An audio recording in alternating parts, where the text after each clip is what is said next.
Hello everybody and welcome to today's video. We're going to be showing you how to do the equivalent of a rigid body.addForce inside Unity's new physics system for the entity component system. Now if you're familiar with the addForce method in Unity, then you'll know that it gives us a way to add physical forces to objects within our game in order for them to move around and interact with each other.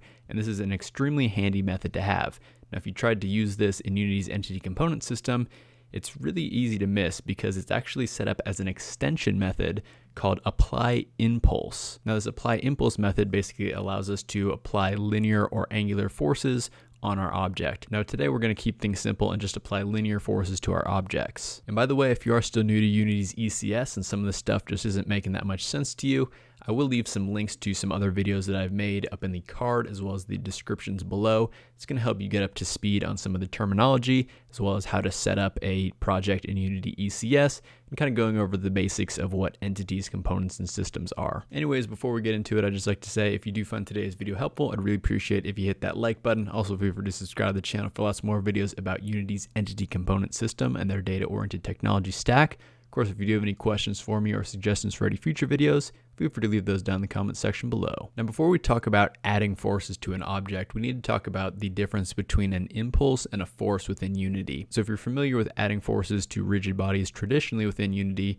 then you'll know there are 4 force modes that we can apply forces to our objects in different ways. Now, these force modes are broken up into 2 categories where you have instantaneous forces versus continuous forces. And within each of those categories, you have a force mode that factors in mass into the calculation and one that does not factor in mass into the final force calculation. Now, just to keep things on the simpler side, we're just going to be looking at force and impulse today. And even though these are 2 different force modes, they're really the same thing. The only difference is that an impulse is all the force is applied instantaneously, whereas with a force, that force is applied over 1 second of time. Now to demonstrate this, I've set up this little scene in Unity where we have 2 spheres that are implementing 2 different force modes. So the green one is implementing the force mode, whereas the blue one is implementing the impulse force mode. Now these are still just regular Unity mono behaviors right now, but you'll see if we go into the force sphere, I've set the force mode to force and it has a force amount of 10. Now over on the impulse sphere, I've set the force mode to impulse and the force amount to 0.166 repeating. And basically the way we get that is if we just do 10 divided by 60. And I'm doing divided by 60 because I currently have my fixed time steps set to 60 steps per second. Now normally in Unity the default is 50 steps per second, but I've changed it to 60 steps per second, which we'll be talking about when we get to the ECS portion of the video. Now here's the code that I have set up for this particular example, just inside our fixed update function here. As long as we're holding down the input key, we're going to apply a force to the rigid body using rigidbody.addForce. And this force vector is basically going to control the strength and direction that we're going to be adding force. And then finally, this force mode is depending on our force mode, if we want an impulse or a force or an acceleration or velocity change. Now, if we enter play mode here and I hold down the space key to begin applying a force to these spheres, you'll see that they move at the exact same speed. And you'll see that if I pause it and move frame by frame, you'll see that these spheres move at the exact same speed.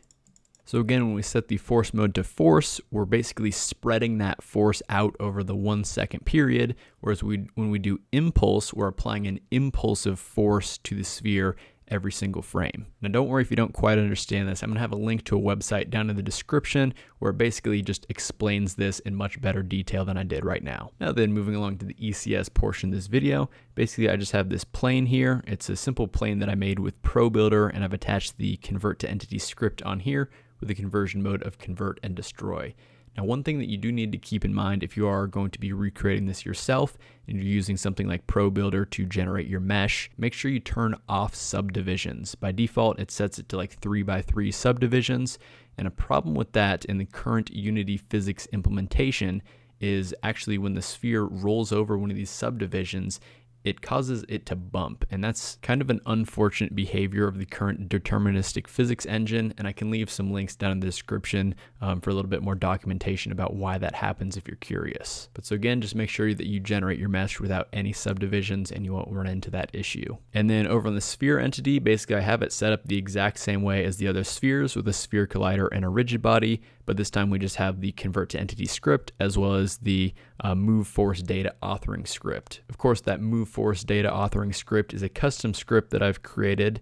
So it's a public struct called MoveForceData that implements the iComponent data interface. We also have the generate authoring component tag above it, and that allows us to drag this component onto game objects inside of Unity, and then at runtime this will be converted into an ECS data component. All this has on it is a public float for the force amount, as well as a public key code for the forward input key, which is the key that we'll press to apply a force to our object. Okay, so here we have our add force system, and this is where I'm going to be creating the system that allows us to add forces to our ECS entities.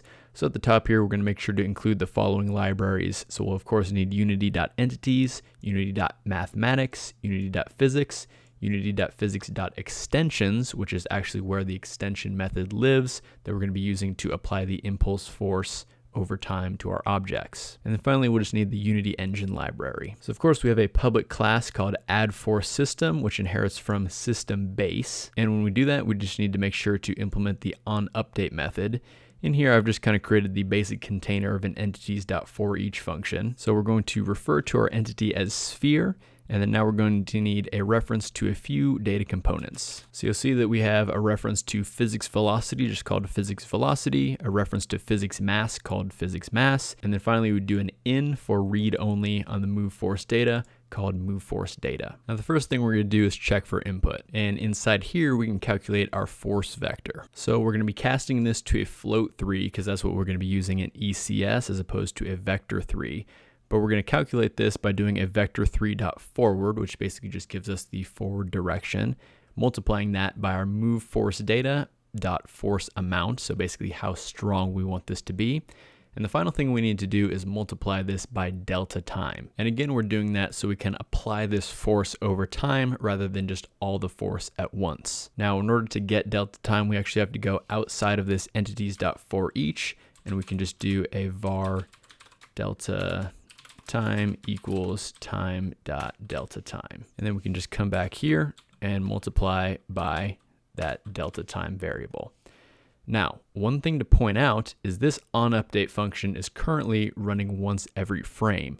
And because we're going to be moving forces and doing physical interactions and things like that, we want this to run on a fixed time step in order to get predictable results out of our game. So in order to get this to run on a fixed time step, we have to add an attribute to our class here. So we're going to be adding in the update in group type of, we're going to be looking for the fixed step simulation system group. Now this means that the onUpdate function is going to run on a fixed time step as opposed to a variable time step based on the frame rate of our game. Now by default in Unity ECS, this is set to 60 steps per second, which is why I set the regular time step in Unity to a time step of 60 steps per second. Unfortunately, when you change the fixed time step in the project settings in Unity, it does not affect the fixed time step time in the ECS world. As of right now, the documentation says that right now, in order to change the fixed time step, you actually have to set the time step every single frame. Anyways, back to applying forces, all we need to do is just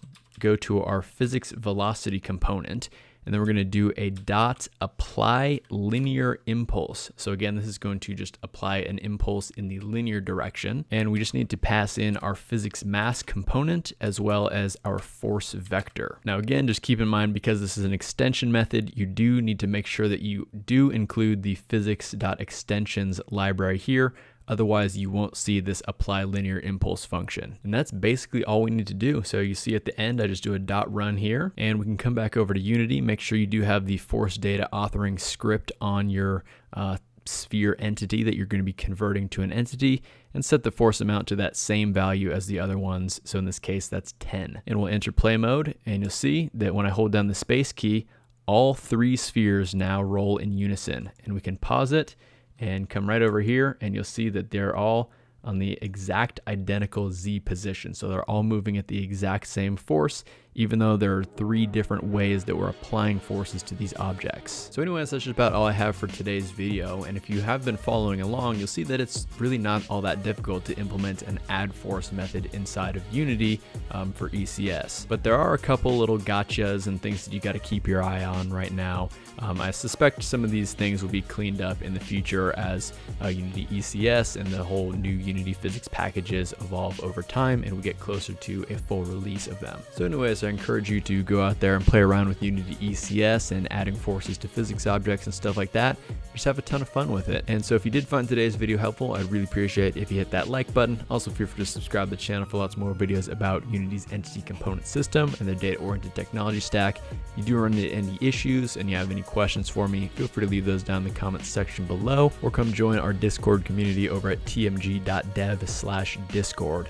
Anyways, I hope you have a fantastic rest of your day, and I'll see you in the next one.